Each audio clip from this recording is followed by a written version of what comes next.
free money from your ex that doesn't impact them in any way, why wouldn't you take it? Yeah?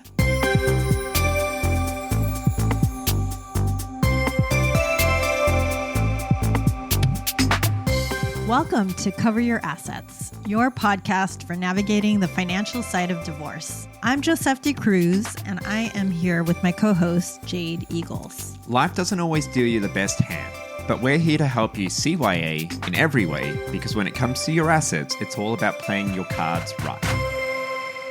Hey, Joe. Hey, Jade. What fun topic are we talking about today? One of my favorites, Social Security benefits. Wow, I'm excited. And I'm divorce. excited. And from what I understand, we're going to be talking about free money. I like free money.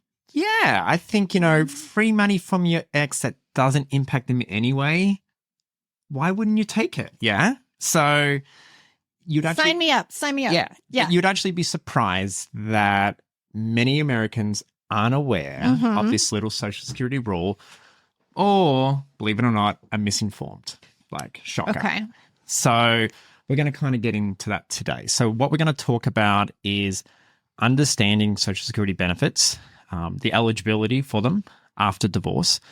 We're also going to look at exploring options of claiming spousal benefits based off your ex's work life.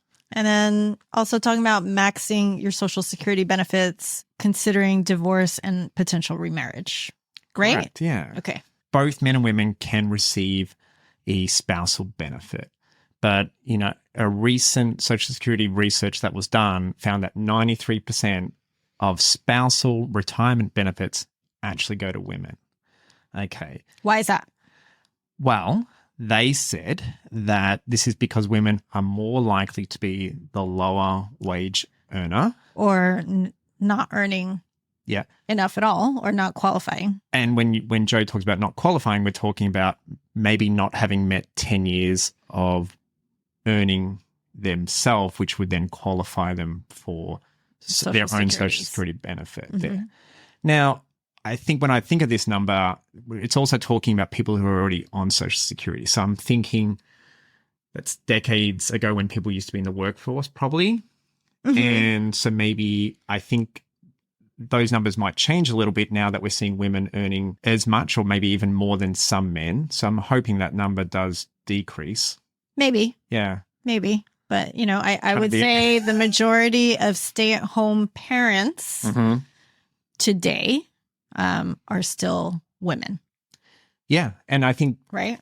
I think that if you look as a general, often the mother has made more sacrifices on her career, on her earning potential. And so she maybe hasn't met all her criteria to claim her own Social Security benefit. Or even if she has, it might just be lower, right? Maybe she took time off to take care of kids. And then actually people our age are now starting to take time off or dial down because they need to take care of their parents. Yeah. Right? I also see people our age retiring, which I do not understand because they're leaving money on the table from their Social Security benefits. I'm like, right. So, look, there's a lot of resources out there, but there's also a lot of false information.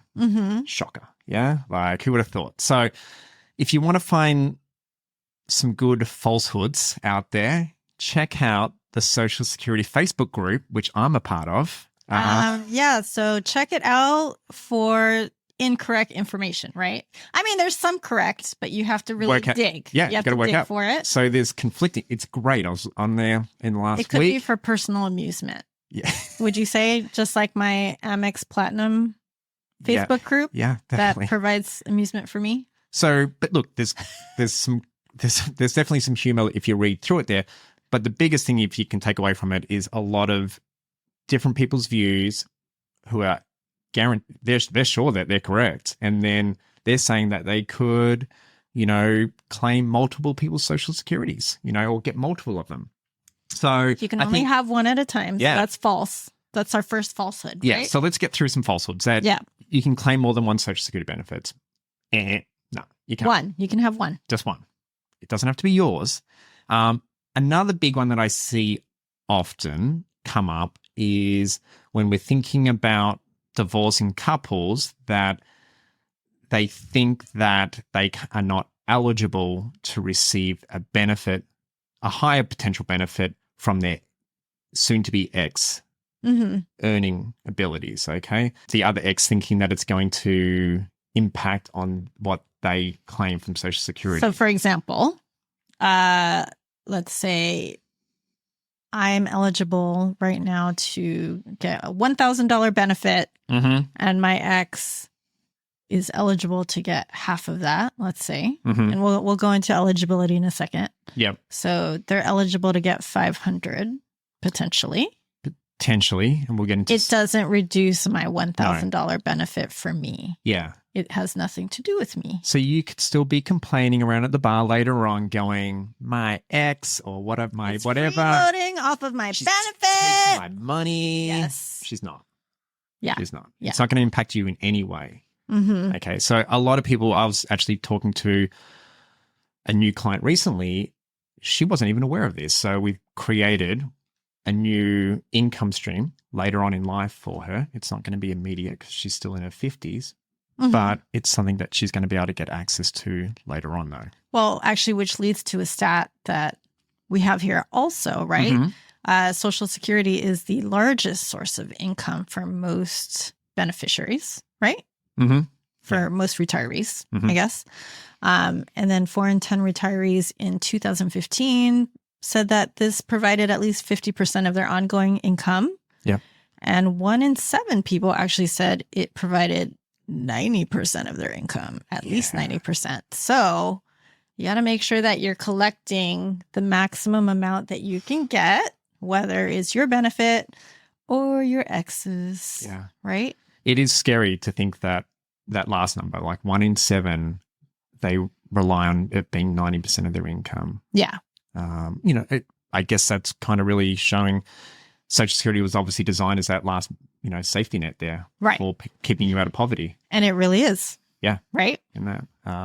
So let's kind of talk about even eligibility. Yes. Okay. So if I marry Todd and then divorce him in 2 years, and then I marry Colin. Yeah. For those of us that like Bridgerton, if I marry Colin and I hang in there for 10 years, can I get both Todd and Colin's Social Security benefit? No. I'm trying to remember which one you said was the first, but okay.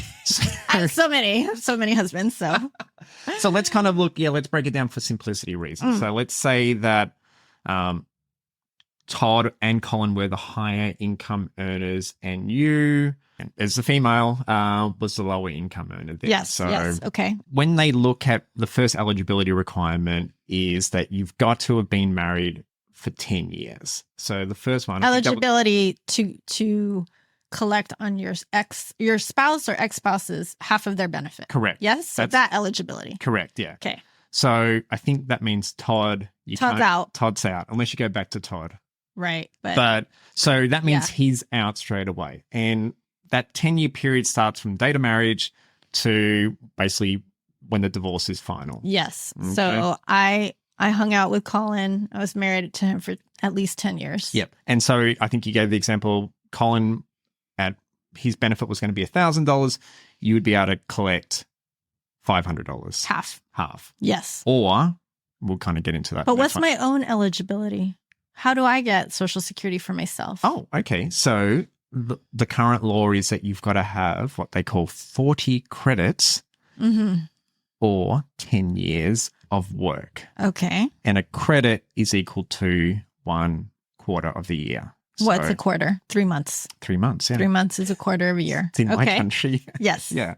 So I think, if you had maybe had a job straight out of school there, worked there for a couple of years, and then went off and studied for the next 10 years before getting into the workforce and then worked another 8 years, you would, from that 2 years and that 8 years, be technically eligible. So when I sold churros at 16 and did crowd control at Disneyland, and then I left and studied for a bit, and then I married Todd and Colin, and then I stayed at home. Yeah. But then now that I've divorced Colin and I've gone back to work, and I've worked now for 8 9 years. Yep. Now I have some kind of Social Security benefit that Of I'm your eligible. own, of your own, and not Yes. having to take Right. Collins. But if I look at my benefit, right? So if I don't have much work history, if I'm only eligible for $300 a month. Yeah. You can take the greater. Right. Yeah. And Collins, he's eligible for 1,000, and So you as get 500. his ex-spouse, I can get half 500. I can choose to take Collins. Correct. That is correct. Yeah. But that means I don't take mine. Correct. Yeah. Yeah. And Okay. if you haven't already, you can. It was one of the first things that I did when I became a green card holder here, signing up for Social Security website so I could actually see those credits and those income years starting to accrue. So you would actually probably go back and be able to see how much you made back on those churros. So Yes, it might have been can.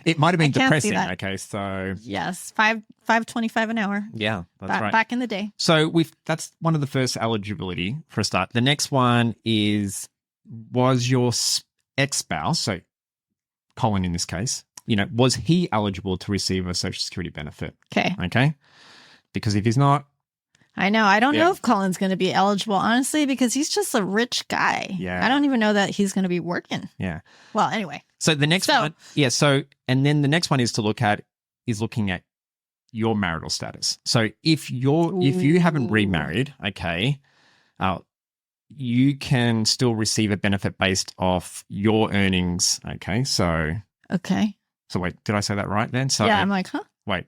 So if you're not married, and if you do get remarried, you can either claim your benefit or your new spouse's benefit. You can't That's before age 60. Yeah, that's right. Okay. So you can't claim Collins anymore.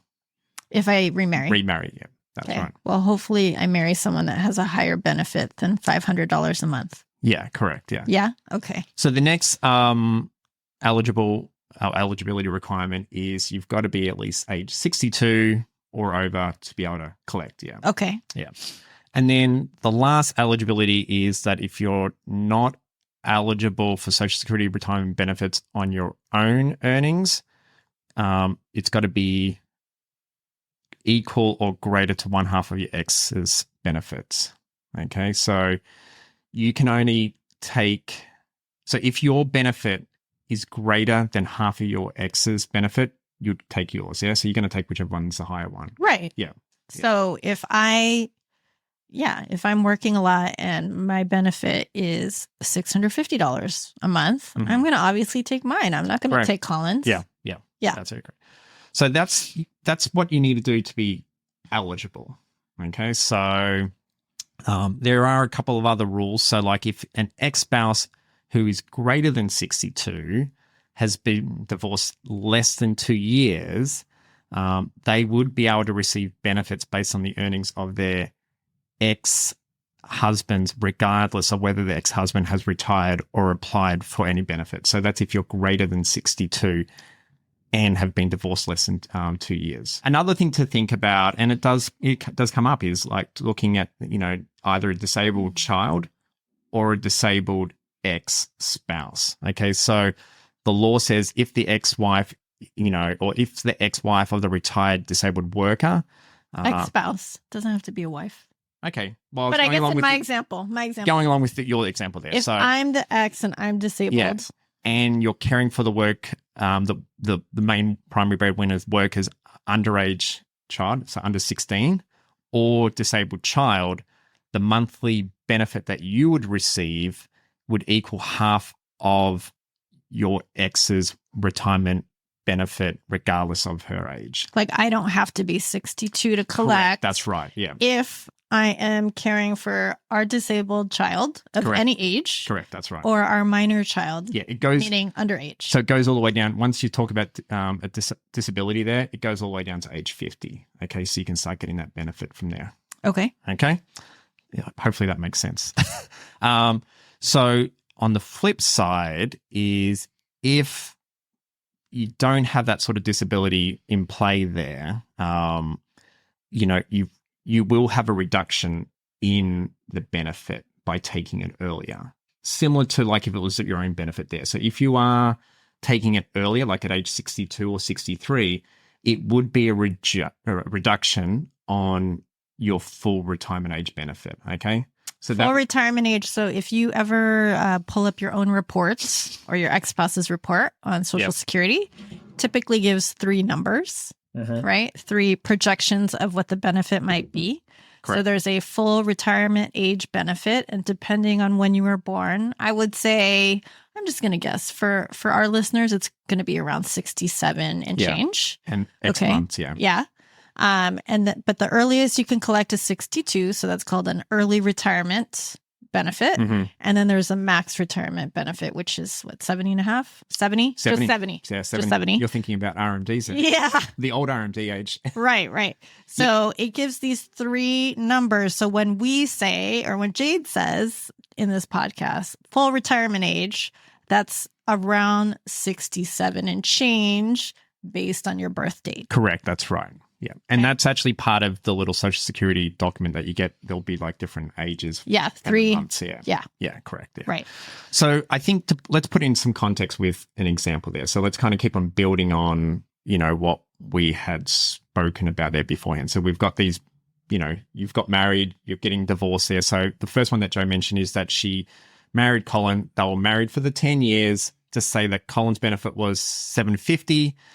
Therefore, God, you're going to use a number that we can't divide easily. Can we just say 800? All right. You think it's 400. Okay? Okay, great. All right. Okay. So let's put a little crinkle in there. What happens if Colin remarries her? What a jerk. Yeah. His second wife, in this case, has been also married for 10 years. Okay. So what do you think? The 2 of them are married 10 years. Okay. Yeah. So you were married for 10 years and then his new wife was also married for 10 years. What happens there? Do you know? I don't know. I don't like her. Yeah. No, anyway. So this is an interesting one. Yeah. This is, okay. So long as they were married for 10 years, each of those ex-wives, in this case, so Colin, they got divorced? Yep, they got divorced Good too. riddance. Good riddance. Can okay. each claim half of Colin's benefit.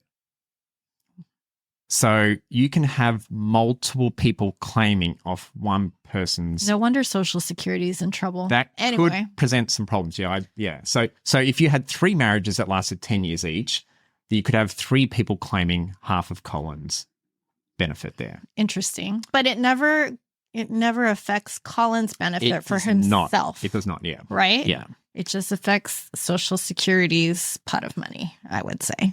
It does, yeah. It does, yeah. I think that's a good way of putting it. So what about if you remarry before age 60? So that's a number to keep in mind there. So if you wanted to get remarried. Me or Colin? You. Okay, so I'm getting remarried before age 60. You're already taking half of Colin's benefit, okay? Well, I'm planning benefit to.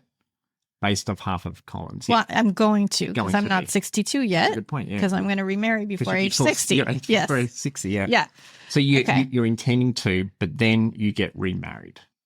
Okay. Before age 60. Yeah. So what happens then? I don't think I can. I don't think I can freeload off of Colin anymore. Right? Not no. So you're going to go to Ken or whoever the guy's name is and stuff like that. Okay. So you get to claim, half of Benedict. Yeah, that's right. Yeah. Okay. That's right. The other brother. Yeah. So if you remarry before age 60, you cannot receive the benefits of that ex-spouse. But I could be eligible to collect on the new spouse's benefits. All right. I remarry. Yep. I'm not married to Colin anymore, and now I'm married to Benedict. Yep. And and we're married and we're happy, right? Is he on Social Security? Are you on Social Security? He's eligible for a higher benefit than Colin. Yep. So, and I'm not eligible for Social Security because I only worked for 2 years at Disneyland, and then I decided that I'm not working anymore. Okay. Yeah. So I would like to collect Benedict's half benefit. Can I do that? You can, yeah. Yeah. Okay. So that's my third marriage. I'm losing track, but that's my. No, I think. Wait, was that your second? I don't know. No, there's Todd. Oh, that's Todd right. that I married when I was a teenager. Well, right? You do know the stats. If you already had your third, that's not looking good. 75%. Yeah. So no, like if you're in that marriage and, someone is eligible, you can start being, claiming half of theirs. Yeah, correct. That's okay. right. Okay. Got it. I actually met a client one time who was older than 70 and who wasn't claiming. Oh, me too. And I'm like, it's not going up anymore. Yeah. They go, oh, well, I just didn't want to take it. Yeah, it was because more they of get like, taxed. No, this person was more of a social sort of like, I just don't feel like I don't need it, so therefore I'm not going to take it.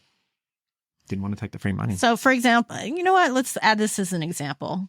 If you are 70 and you're still not taking it, there's only a look back period of 6 months. So if you are 71 years old and you're like, oh, shoot, I forgot to apply for Social Security. Let me see if I can backdate it. You can only backdate it 6 months. So just start collecting. Yeah. You put the money into it when you were working, take it. Yeah. Yeah. For sure. All right. And look, if you don't want to take the income, you can be doing charitable giving, or you can do other sort of gifting somewhere else with other money. Yeah. So let's kind of take it a step further with another example. So your husband, then Benedict dies. Okay. So what happens then? So each spouse that qualifies receives 100% of his benefit. So if he'd had 2 wives, because remember he got remarried, Colin got remarried twice. Colin did. Yep. Right. So both the new spouse of Colin and also you would then receive that full amount that he was getting. But the new spouse would have had to be married for 10 years. Correct. Yep. But what if what if they got married and he was like 85 and then he dies right away? That one I don't know. Okay. You've got me on the spot there. Okay. But think about it that way. Like, so if they then die, you actually then get a step up to what his full benefit was. So I think in the case that you said $800, you both would go from $400 up to $800. Okay. Okay. Okay. Got it. So that's another way I think they're losing money. Yes. They're, because they're giving. They're outliving. 50%. The women are outliving those men. Yeah. So what happens though if, the second wife remarries though? So if she remarries at the time of retirement, she can look to her current husband, but if, she's been married for 10 years or more and then they get divorced, she's actually entitled to either half of Colin's or half of the new guy's benefit, whichever one. So she gets to pick and choose then. So, and then imagine if she's actually gone back to work a step further. So she's like, I'm getting fed up with these husbands and only taking half the 50% of it. She could actually gone back to work, got more credits, and she might have actually got a higher payout. The takeaway that I want to get from this is really just trying to really maximize or the explore Yeah. and make sure that you're not leaving money on the table. That could be hopefully from your own benefit. Yeah. Okay. Once again, trying to get those credits of your own. And just even think about the empowerment that can have of like, instead of having to rely on someone else's benefit that is going to be capped out at 50% anyway. So you're going to be hamstrung there anyway. Why not try and earn more yourself so that if you've got the ability to, so that it can be your own benefit as well. Yeah. Yeah. Power. I love it. Okay. So for applying for this, you got to go to obviously Social Security. You got to do it within like 3 months of, your birthday. 62 or older. And then there's going to be a bunch of documents that you need to kind of bring into that appointment. 2 of the ones in particular that relate to this subject is you're going to have your, marriage certificate. If you're applying to get your spousal benefit. Correct. Ex-spousal benefit. Yeah. You got to show that you're married and you got to show that you're divorced. Yeah. Right? Or marriage certificates if you're, anyway, sorry. So I think that so what we spoke about today on our call was really, I guess, focusing on Social Security as it relates to divorce and really understanding not only the eligibility around Social Security, applying for a divorce, as well as exploring options of claiming your ex's benefit based off your ex's work, history, as well as, I guess, maximizing those benefits. Which could be your own. Yeah, exactly. Or your next spouse's. So hopefully that was helpful. I know there's a lot of information in there. There was actually other areas that we didn't even get into with some little known rules. So maybe we can come back and revisit those later on there. Yeah. So divorce this or that. I feel like I don't have one. I got to can go think of one. first. Okay. So Joe was recently over in Mexico, in Cancun, or Tulum, weren't you? Mm-hmm. With the 50th girl's birthday party. Mm-hmm. I think they all got sick at the end of it. We brought home But it was a souvenir. hot and humid. Yes. And I'm back here in sunny California. Mm-hmm. And it was like perfect each day. Yeah. So I want you to divorce either that hot, muggy tropical weather Mm-hmm. or not California weather Okay. or the cold. What define cold? Like snow, like where there's snow part of the year. Oh, I'd get rid of humidity. Oh, I don't like would? humidity. Oh, I love humid. Well, you said it was only snow part of the year. So I know. I'm going to assume. I wasn't going to make it all year. I'm going to assume. Yeah. Mm-hmm. Yeah. So what about one for me then? So I think I heard your daughter say one to me, actually. Okay. Can you remember that? I remember that she brought one up. Yeah. So it was... What did she say? Because I like to cook. I've got heaps of cookbooks. Oh, right. I can't remember the other part that I had to divorce. Oh, Was it cookbooks or plants?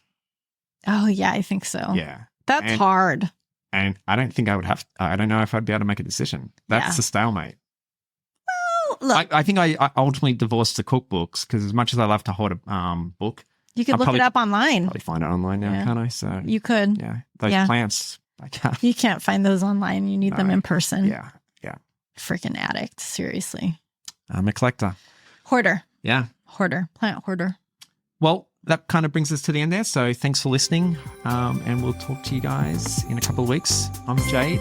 And I'm Joe. See you next time. Hooroo.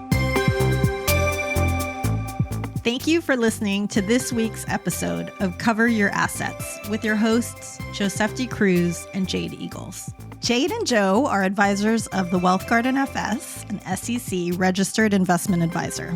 The information is general and educational in nature and should not be considered financial, tax, or legal advice.